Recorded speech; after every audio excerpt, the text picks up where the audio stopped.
Now, you know what? It does feel like we're cursed. It feels like every time we're so close to getting across the second round finish line, like literally making it out of the second round feels harder than climbing Mount Everest or jumping the Grand Canyon for us. I am not going to spend a single cent on the Clippers anymore. I'm not going to spend a fucking cent if you don't fire him. You can't fool us into thinking it's going to change. He needs to go. The same thing. You think just because we have a new team personnel-wise that it's a different mentality? It's the same shit from 5 years ago, from 6 years ago. I will apologize if they make it past the second round. Gilgis Alexander. Shabbat for three. Bingo! Carter will get it for the win. Got it! He is hard to believe. Here's Jordan. Yes!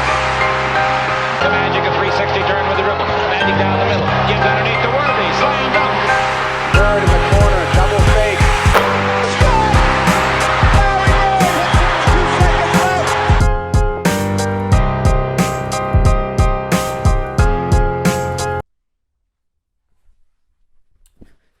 Well, here we are again after another elimination, but this time I think it'll be a far different tone. I'm gonna let y'all know right now, if you came to this video to hear me slander players and explode in a ball of rage, I suggest you click the dislike button and exit out right now, because that's not what you're getting. You know, my channel, when I first made that video, I had like 40 subscribers. Now I have over 3,000. My channel was never intended to be a rage space where I just reacted and went crazy for views. It was supposed to be a basketball educating and analysis and real hoop talk. But from a fan's perspective, with raw emotion and my true feelings as a fan. And what you got last year, it wasn't forced, it wasn't scripted, it was just how I felt about the season. So that's what you're going to get this season. And this season was a little different. So one thing I said, if you recall my video correctly, I said, if Steve Ballmer wants to see the franchise succeed, he will fire Glenn Rivers. He did exactly that. I also said that I don't know if we're going to be able to win a championship with Paul George. And I could be right about that still. But the way it looked this year, I could have been very wrong. And we re-signed him to fat money when I said I wanted him gone. Clearly, you can tell my tone has changed. But I just didn't think that the smart decision was to re-sign somebody for that much money when they had had multiple playoff failures in a row where they haven't really had a playoffs where you could walk out of there and said, you know, Paul George had a great playoffs this year in a long time, and we gave him the bag. I was nervous about that. But I'll tell you what, I wanted to go in this season with optimism. I didn't want to be extremely negative, but I set my expectations low. As I said last year in my video, I stopped. You know, I cared, but I didn't want to let it affect my mood. I expected failure. I expected the worst, and all season long, I expected a second-round defeat. Because anything else, if I put myself in a mental state where I think we're going to do something, that's when I end up like last year. Crazy, depressed, angry at the world, whatever. From the first game of the season, I noticed there was a change. In the way we moved the ball, in the way we moved without the ball. It wasn't just high pick and roll all the time. We even had triangle sets for Kawhi and Paul where people moved without the ball, not just watched and stood as they stood there and isolated. And you know what's crazy is I said last year as well, when is it time for Paul George to relax and give Kawhi the ball? And Ty Lue actually gave Paul George the ball more, gave Kawhi the ball more, and kind of made them our point forwards, essentially, because we didn't have a true point guard.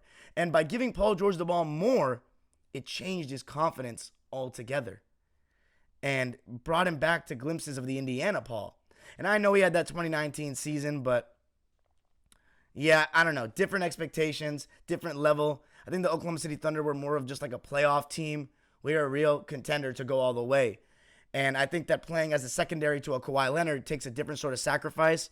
And in the beginning of the season, before Paul went down with the bone edema toe injury, You could have made an argument he was playing the best of anybody on our team, even better than Kawhi.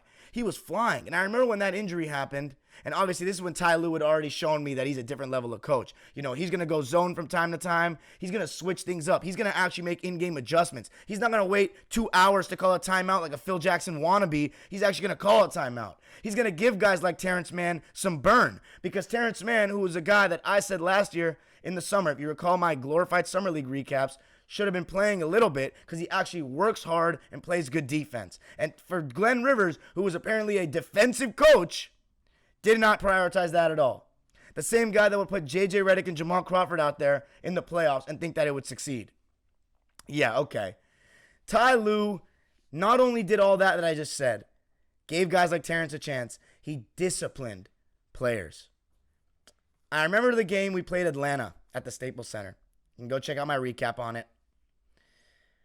We were dead in the water, down 20 points. We had been stringing on some bad results. You know, Paul George and Kawhi had been, in and out of the lineup all year. And that's one thing I have to say, man, is the regular season was tough to watch. You know, from an unbiased basketball fan, not a Clipper fan, it was tough to watch. So much resting, so many injuries. You know, I stopped going to regular season basketball games for the Clippers or just any LA basketball team because it was, they don't try as hard. And that was 7 years ago I said that. So now, fast forward to 2021, what does regular season basketball look like now? I used to not go because I said the stars and the players didn't try very hard every game. Well, now they're not even playing every game. So I'm going to just say that the product of the NBA is severely declining in my eyes. And I think the playoffs was great because it was such an antithesis of the regular season by seeing players try and seeing players play. And even then, we still had a ton of injuries. But let me go back to what I was saying about the Hawks game. We were in a string of, Kawhi was battling injuries. Kawhi was, load managing a bit, not as much as last year. PG was being load managed. Everybody and their mothers were being load managed this year for every team. And we weren't stringing together like a winning streak, It's hard to build winning streaks when you have your star players missing every third game or so. And we were playing Atlanta. We're getting pieced, down 20 points. Ty clears the bench, puts all the starters on the bench, and puts the bench in the game. The Brewmaster, Amir Coffey, Terrence Mann, Luke Kennard, you name it. And they completely turn the game around. And in my eyes, that really turned the morale of the season around. I saw that a coach like Ty was going to discipline players. He was going to throw Kawhi and Paul on the bench and say, if you're not working hard enough, you don't play. And that's what I want to see as a fan. Because all I want to see is I want the players to play hard. I want you to leave it out on the line and represent the uniform the way I care about it. And that's exactly what they did in that game. And all season, my only worry was this. Are we too low of a seed to really do something in these playoffs? And not playing Portland, I was very, very critical of that. When we sacrificed the last 2 games of the season, prioritizing health and not prioritizing seeding.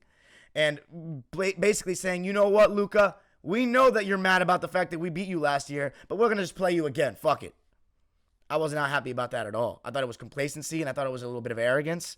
And I thought that Ty Lue in those first 2 games showed a little bit of arrogance, and the whole team did, and they came out with the same type of stuff we saw in the bubble. Laziness, not being prepared, not prioritizing every possession like it's a real playoff game, not having our best players guard their best player. And you know what's crazy? The one thing I'll say is this. At least this year, I got to go to the games, no matter how the feelings I had about Paul George and Kawhi all season. I said it. They weren't going to gain my love until they made it out of the second round. But at least, I'm going to support them through thick and thin, though, because they wear my uniform. They wear our uniform. I'm going to go to the games now this year and cheer my lungs out. I'm going to chant MVP for Kawhi every time he's at the line just to show appreciation, just to build the atmosphere. And that's what I live for. I told you, I stopped going regular season games, and in turn, my exchange was, let's just go to all the playoff games, save the money. And that's exactly what I did this season, like always. I went to every single game, as you guys saw on my channel. All the vlogs are up. Go check them out. And I tried my hardest, losing my voice every single game. And I remember I thought I was going to sit here in front of you guys and talk about a team that had just lost in the first round, had just embarrassed themselves even harder than the bubble by losing to the Dallas Mavericks in round 1.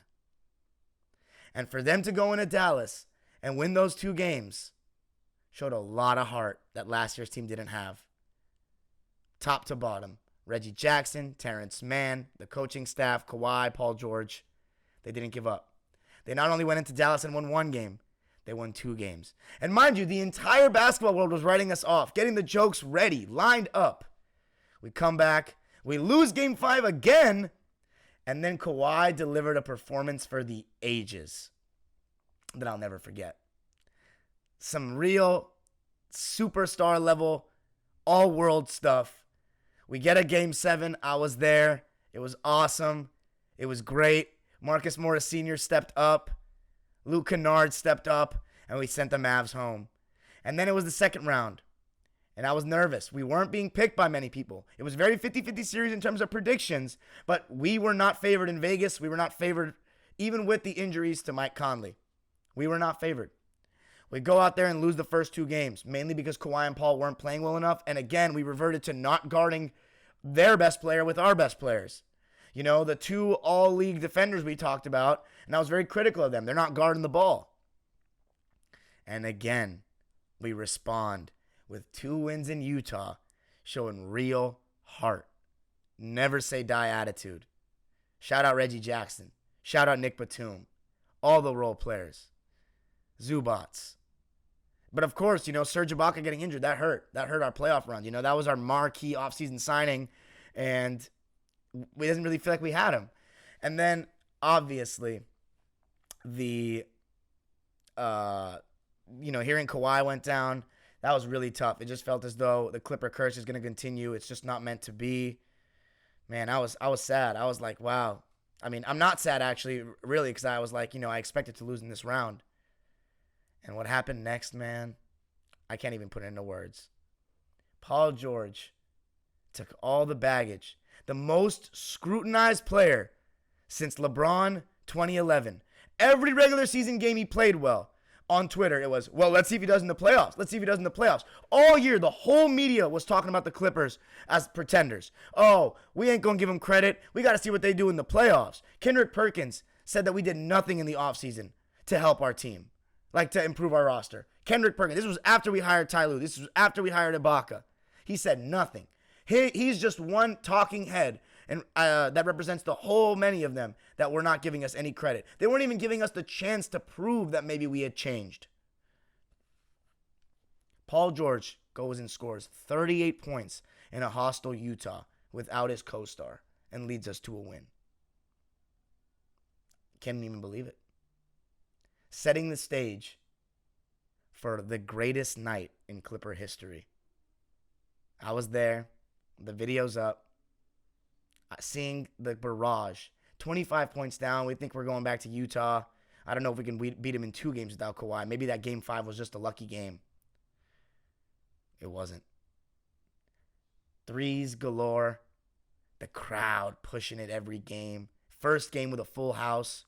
And Paul George was making all the big shots when we needed him in the 4th. Didn't feel real. Felt like I was dreaming. We made it out of the second round. We finally broke the curse. And it was Paul George that led us to that, not Kawhi. And yeah, Paul George wasn't perfect in the conference finals. He deserves he deserves a good amount of blame for us losing. He missed free throws in games 4 and 2 that killed us. I think we had inconsistent performances the whole way in that series by certain guys. But overall, the Suns played better than us. And I'm not going to use the injury excuse. We were injured. If we had Kawhi, do I think we would have won? Yes. But I'm not the only team that can say that. The Lakers can say the same thing. The Nets can say the same thing. Fact of the matter is, the Phoenix Suns won the battle of health. And that's why they're there. And to Chris Paul, he had 1 good game. And I love Chris Paul. Y'all know that. He had 1 good game. He didn't scare me at all. He didn't annoy me at all. If anything, he annoyed me with his ridiculous tactics and antics. No wonder everybody hated him when he was at the Clippers, because he's a flopper. But I love Chris, and I wish him the best in this finals, because he changed my life as a fan. But, we lose 4-2. We could have won the series. I'm not going to say it was just because of the injury. We had our chances. But if you want me to turn around and slander the team for losing in the conference finals, I can't do that. Because we weren't supposed to win that series. We weren't even supposed to win the Utah series when Kawhi went down. If Kawhi was playing and we lost, fair. And here's the thing. Here's how I feel about Kawhi. He won me over because of that Dallas performance. But, man, I really like Paul George more. Paul George, man, he's a real, I know Kawhi, that's his persona. He's very stoic, and he doesn't like to show emotion, and that's not how he is. And I relate more to a Paul George who, like, heart on his sleeve, reps Clippers wherever he goes. He truly wants to be here. He truly loves being here. And, he hears the slander. And now I see some people praising him, and he's still hearing slander. But ultimately, Paul George has put himself in the conversation of greatest Clipper ever after that. And here's the thing. I know what everyone's going to do. Clown us. Oh, look at you Clipper fans celebrating the conference finals appearance like you made it to the championship and won. Here's what you guys don't understand. You're the same people that when we win a championship are going to say, oh, that's only one ring. You're the same people that clowned us so hard, memes on deck, after we lost in the second round every year. I had to witness those every year of my life going to school. Oh, conference finals virgin. Clippers will never touch a conference finals. Why don't you make it out of the second round? That stupid Lion King meme. Son, what's the conference finals? I don't know. We're Clipper fans. I saw all those bullshit. I had to witness all those for years. But what y'all don't understand is you haven't been here for the journey. You haven't supported a team with a racist slumlord owner who wouldn't pay his players because he's a cheapskate racist. And, I'm telling you this right now. Have you watched the movie Joanna Man? In the movie, they say, even the Clippers won't take you. Love and basketball. Oh, my dad plays for the Clippers. The last time they were good, Dr. J was still a nurse. These are the type of ways we used to be ridiculed. To a point of, like I said it, we're the Cleveland Browns of basketball. Don't think just because we got Steve Ballmer now that changes the past. Look what we came from. We came from the gutter. The worst American franchise in history. God damn it, there's a book on Amazon about us being cursed. You weren't there when we had Donald Sterling. You weren't there when Raja Bell hit that three in the corner over Daniel Ewing in 06 and Sam Cassell got the 8-second violation and we lost in the second round. You weren't there when we lost to Memphis after winning 56 games and having our best season in franchise history and losing in the first round. You weren't there when Chris Paul choked in Game 5 against the Thunder. You weren't there when we lost the 3-1 lead to the fucking Rockets, and every time I heard Josh Smith and Corey Brewer's name, I would feel pain in my chest. You were not there when we got injured 2 years in a row with Chris Paul in 2016 and then Blake in 2017. You were not there when we lost the 3-1 lead to the Nuggets in the bubble and got ridiculed 100 times worse because of everything I just said. So don't tell me not to be happy. Don't tell me not to be content, because I'm not content. I still want our team to win a championship. It will never feel the same unless we win a championship. But God damn it, don't tell any Clipper fans not to be satisfied. Don't tell any Clipper fans to look at this season and not be happy with it, because different teams and different fan bases have different expectations. If you're a Laker fan, yes, it's championship or bust almost every year. That's the expectation. But if I wanted to support a team that always won, I would have been a Laker fan. I could have been a Laker fan. I could go to a bar and put on my Eddie Jones jersey right now and go rep the Lakers and pose as a Laker fan tomorrow. But I don't want to, because that is not the decision I made. And if you're wondering why I'm a Clipper fan, it's on my channel. Go watch the video. Every team has different expectations. My team was the worst franchise in basketball history. Sorry, New Orleans. Sorry, Charlotte. And sorry, Minnesota. Move over, because we're not. And Memphis. Sorry, guys, but we're not the worst franchise anymore. We're like 26th. And guess what? We're moving up. And guess what? My point still stands. The day we win the championship will be one of the greatest days. Will probably want to be one of the greatest days of my life. I mean, I think that second round game that I was at, that game 6, was the second greatest day of my life. My first is personal. But it really was one of the greatest days of my life. To be there with all the Clipper fans, everything I had experienced and dreamt of as a kid. I didn't even think about winning the championship, because I was just like, let's get out of the second round first, and then we can start focusing on that. So I guess now the only way up is to go to the finals. But man, I'll never forget that as long as I live, because it meant so much to us. 51 years. We finally made it out of the second round. And that's not the end goal, but I'll never forget it as long as I live. And I know a lot of Clipper fans feel the same way. Paul George, man, I'm so sorry for the comments I made last year. I regret it. You killed it this year. That doesn't mean you didn't screw up last year. You killed it this year. You're a hero in my eyes and Clipper fans' eyes. I can't wait to keep supporting you. You got a fan for life. Terrence Mann for that 38-point performance. You're a legend, bro. And I already knew about Terrence Mann. My homies are from Massachusetts. I know he's low raised. Terrence Mann, you're a legend. Batum, senior. Reggie Jackson. I was chanting your name as you walked off the court. I have so much appreciation for the best, my favorite Clipper team of all time, the 2021 Clippers. And Ty Lue, Dan Craig, Kenny Atkinson, the whole coaching staff, Lawrence Frank, Michael Winger, Steve Ballmer. You gave us the best team in Clipper history, and for that, I'm eternally grateful. And to all the Dime Dropper fans and all the people that have followed me along this season, thanks so much for joining the experience with me. Thank you so much for supporting my content. And you know what? The Clippers may not have been the ultimate winners this season, but I've been going to games for 16 years, and over 10 people came up to me at the games in the playoffs and recognized me and came up and said, "Yo, Dime Dropper, I'm a fan. I appreciate what you do."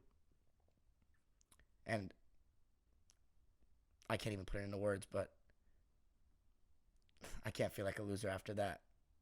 There are no words for that. Because this is my dream. I love my team. Love my team. And you guys can tell. I love the sport of basketball with all my heart and soul. Basketball is part of me. I am part of basketball. Okay, that was a stretch. But this is my everything. I wouldn't be so passionate about it. You wouldn't see the look in my eyes if I didn't want it so bad. And what I mean by it is success, a Clipper championship, but ultimately for my brand to succeed and to resonate with people. And a lot of people like my videos because I say it how it is. I speak the true emotions of a fan. And I'm so appreciative of this 2021 Clipper team, man. I appreciate you guys for the whole season, man. This is it for me this year. Now we're going to do basketball history content for the rest of the summer. Enjoy the offseason. Enjoy your summer. Clipper fans, we will be fucking back. You know we'll be back. The curse has been broken, and now the floodgates shall open.